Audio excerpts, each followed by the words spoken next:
Imagine this for a second. Your country is struggling. Prices are rising. Jobs are scarce. People are angry. And someone asks a very simple question. If we're short on money, why don't we just print more of it? It sounds reasonable, right? After all, rich countries do it all the time. Before we go any further, make sure you subscribe to this channel. Because here on Economy Without Filters, we don't repeat slogans. We explain the real economic rules that quietly control your life, your money, and your future. Now, here's the first uncomfortable truth. Printing money does not create wealth. It only rearranges it. Money isn't value by itself. Money is simply a claim on real things: food, houses, fuel, labor, technology. If you double the amount of money, but the amount of real stuff stays the same, nothing magical happens.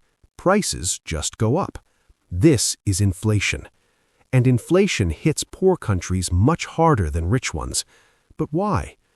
Let's start with trust.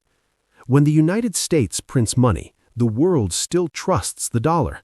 Oil is priced in dollars. Global trade runs on dollars. Foreign governments, banks, and investors all want dollars. So when America prints money, the demand for dollars absorbs much of the damage. Poor countries don't have that luxury. Their currencies aren't used globally. They're not held as reserves. They're not trusted outside their borders. So when a poor country prints money, people panic. They rush to convert local currency into dollars, gold, or property. The currency loses value. Imports become expensive. Fuel prices rise. Food prices rise.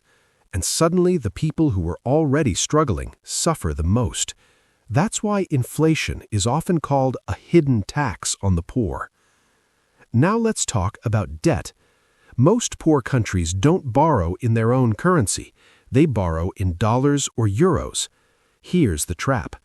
If they print more local money, their currency weakens. When the currency weakens, dollar debt becomes heavier.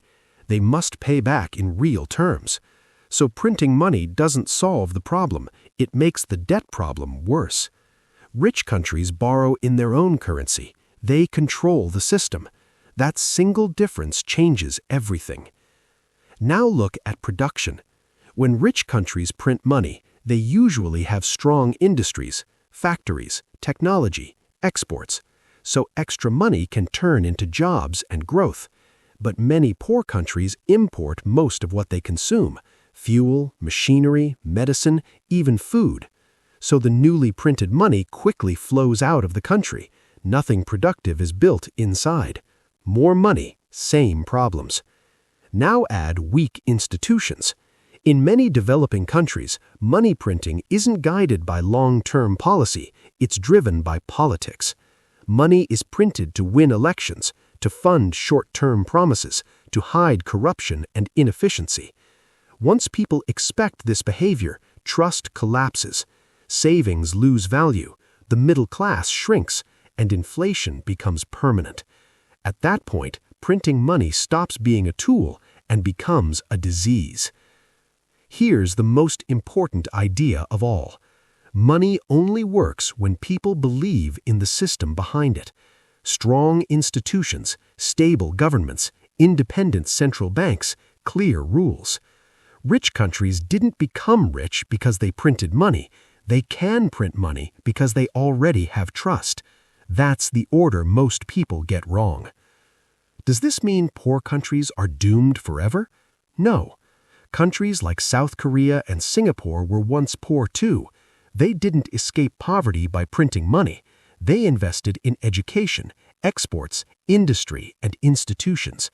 Only after building real strength did they gain financial flexibility. So the next time someone says, "Why don't poor countries just print money?" you'll know the real answer. Because money isn't power. Trust is. Because printing money doesn't fix broken systems, it exposes them. If you want more videos that explain money, power, and global economics without filters, subscribe now. This channel is for people who don't just want opinions, they want understanding. Knowledge is power. And now you see the system a little more clearly. See you in the next video.